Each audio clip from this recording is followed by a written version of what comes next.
안녕하십니까. 소우쿨 극장의 소리내어 읽거나 눈을 감고 듣기 코너입니다. 오늘은 신라 사람 최치원이 충청도 서천태수로 있을 때 어떤 부부가 염라대왕을 고발한 이야기입니다. 구독과 좋아요 그리고 알람 설정 부탁드립니다. 재미있고도 좋은 글로 보답하겠습니다. 최치원이 충청도 서천태수로 봉직하고 있을 때였다. 어느 날 나이 지긋한 부부가 관하로 태수를 찾아왔다. 태수님, 이런 억울하고 원통하며 분할 데가 어디 있습니까? 저의 집은 늙음하게 아들 둘을 두었습니다. 나이 40에 얻은 쌍둥이 아들이라 애지중지 키웠고 이제 곧 두 아들을 결혼시키려는 참이었습니다. 그런데 며칠 전부터 아무런 이유도 없이 시름시름 앓더니 하루아침에 두 아들이 모두 죽고 말았습니다. 우리가 이렇게 찾아온 것은 이 억울한 사연을 말씀드리고 태수님께 우리 아들을 잡아간 염라대왕을 고발하기 위해서입니다. 염라대왕을 고발한다. 최치원은 기가 막혔다. 네, 그렇습니다. 한 아이라면 몰라도 두 아들을 한꺼번에 데려간 염라대왕의 불공평한 처사를 고발하고자 하는 것입니다. 듣고 보니 참으로 안 됐소. 이왕 고발이 들어왔으니 못 들은 채 할 수 없는 일이고 내가 3일 후 염라대왕을 이곳에 모셔오겠습니다. 그때 와서 직접 억울한 사정을 말해 보시오. 이렇게 해서 그 부부를 돌려보냈다. 옆에서 이 소리를 듣던 향리들은 기가 막혔다. 세상에 별 해괴망측한 고발도 다 있다. 또 아무리 영특한 태수라 하지만 염라대왕을 불러다 백성의 억울한 사정을 재판한다니 이건 납득하기 힘든 일이었다. 그들은 젊은 태수가 너무 자만하고 있지나 않은가 하는 생각에 입을 열었다. 나리, 어쩌자고 그런 고발을 받아들이셨습니까? 염라대왕을 어떻게 불러올 것이며 만일 불러오지 못한다면 어찌하시렵니까? 너희들은 걱정할 게 없느니라. 내가 시키는 대로만 해라. 지금부터 우리 고을에서 제일 빨리 달리는 말 한匹를 구해오라. 그리고 말을 잘 타는 군조를 택해서 염라대왕을 마중 나가도록 하여라. 태수가 점점 이해할 수 없는 말을 했지만 태수의 명령이니 거역할 수도 없었다. 담당 관리가 빠른 말 한匹를 구하고 날랜 군졸 한 사람을 대령했다. 너는 사흘 후 금음날 밤에 이 말을 타고 운산 쪽으로 가거라. 가다 보면 염라대왕께서 이리로 오고 있을 터이니 모시고 오도록 해라. 군졸은 사흘 후 금음날 밤에 말을 타고 달려나갔다. 길은 험하고 사방이 캄캄하여 지척을 분간할 수 없었다. 어둠을 뚫고 달리는 군졸은 으스스 소름이 끼치고 무서웠다. 그도 그럴 것이 이 밤중에 사람이 아닌 염라대왕을 마중 간다는 것은 생각만 해도 무서운 일이 아니겠는가. 군졸이 가슴을 조이며 가고 있는데 갑자기 앞이 환하게 밝아지면서 어떤 광채가 다가왔다. 그의 눈으로 보아 사람은 분명 아니라는 생각에 군졸은 그 앞에 다가가 말을 걸었다. 염라대왕이십니까? 그렇다네. 저를 따라오십시오. 군졸이 앞서가는데 아까 마중 나올 때와는 달리 앞길이 밝아졌다. 염라대왕에게서 나오는 빛이 길을 밝혔기 때문이다.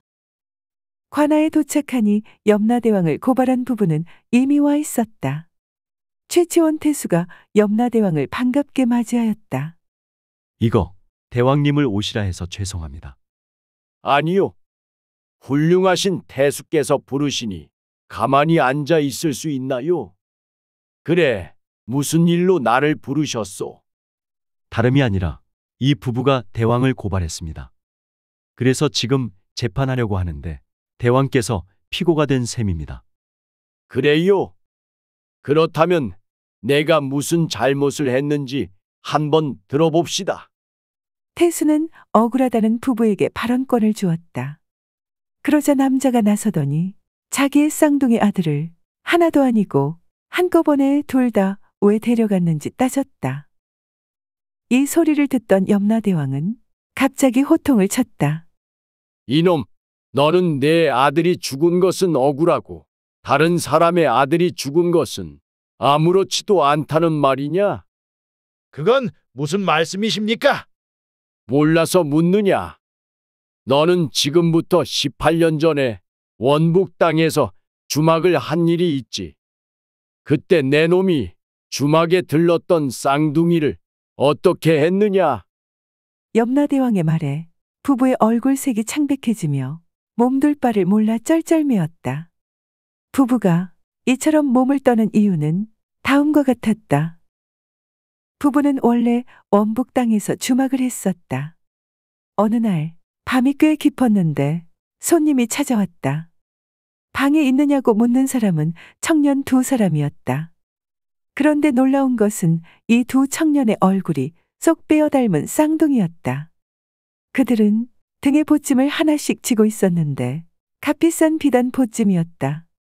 주인 부부는 한눈에 이들이 돈이 많은 보부상이라는 것을 알고는 못된 마음을 먹었다. 그래서 두 청년에게 방을 주었다.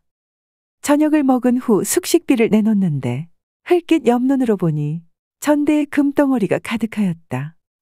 순간 주인 부부의 눈에서 번쩍 불꽃이 일었다.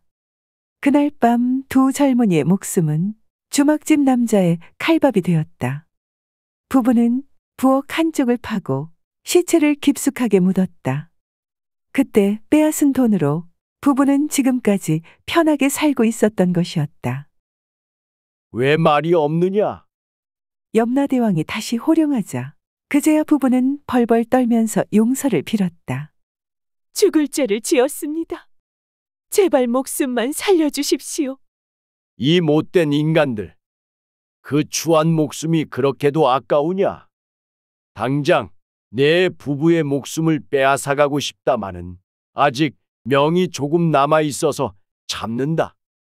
다만 쌍둥이 아들을 너희들에게 주었다가 다시 데려감으로써 자식 잃은 슬픔과 고통이 어떠한 것인가 알려주려고 한 것이다. 나는 지금 그냥 가지만 여기 계신 현명하신 태수님께서 너희 부부의 죄를 다스릴 것이다. 이렇게 말하더니 홀연 사라졌다. 여봐라. 당장 저 부부를 하옥시키고 몇 사람은 가서 저 부부의 집 부엌을 파보아라. 부부를 옥에 가두고 그 집 부엌을 파보았더니 과연 거기에는 젊은이들의 시신이 아직도 그대로 있었다. 세상에는 비밀이 없는 법이다. 이를 본 사람들은 다음과 같은 말을 한마디씩 했다.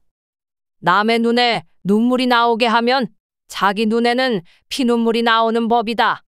그런데 과연 염라대왕은 최태수가 불러서 왔을까?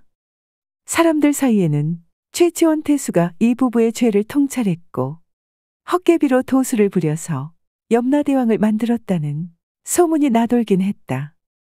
최치원에 관한 이 설화는 충청도 당진, 태안, 서산 지방을 중심으로 입에서 입으로 전해졌다고 한다.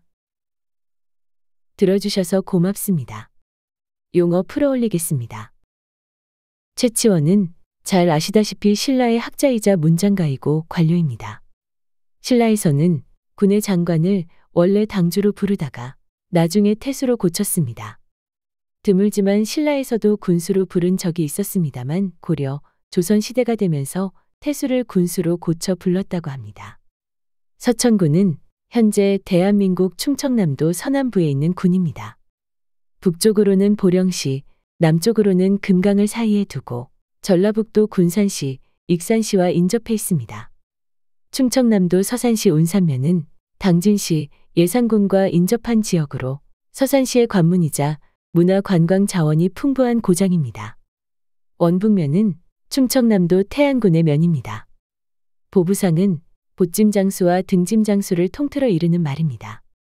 부상은 삼국시대 이전에 보상은 신라 때부터 있었는데 상호 간의 규율, 예절, 상호 부조의 정신이 아주 강하였으며 이후 조선시대부터는 활발한 활동을 전개하여 나라가 위급할 때마다 식량을 조달하는 따위의 많은 일을 하였습니다. 참고 문헌 및 자료 출처 소개해 올리겠습니다. 박용순 선생이 엮은 책 역사 속에 숨겨진 우리 옛 이야기가 모본입니다. 한국민족문화 대백과사전, 한국민속 대백과사전, 한국학중앙연구원 그리고 국립민속박물관의 기사와 사진 그리고 그림을 빌렸습니다. 지역의 문화, 이야기자료 돼지의 자식, 최치원의 일러스트를 빌렸습니다. 윤성식, 김영조 연출의 2016년 KBS 드라마 화랑에서 한 장면 캡처했습니다. 지우진 선생이 글을 적고 이혁 선생이 사파를 그린 책 그림 한국사 백과의 일러스트를 빌렸습니다. 황은희 선생이 글을 적고 이명애 선생이 사파를 그린 책 그림으로 보는 한국사의 일러스트를 빌렸습니다. 위키백과와 나무위키의 기사와 사진도 참고했습니다. 123RF, 크라우드픽, 게티이미지뱅크, 픽스타, 핀터레스트 그리고 픽사베이의 사진과 일러스트도 빌렸습니다. 소우쿨 극장은 일주일에 3번, 매주 화요일, 목요일 그리고 토요일 오전 11시 전후에 이야기 올리는 것을 원칙으로 합니다. 고맙습니다. 다음에 만날 때까지 건강하시기를 기원합니다.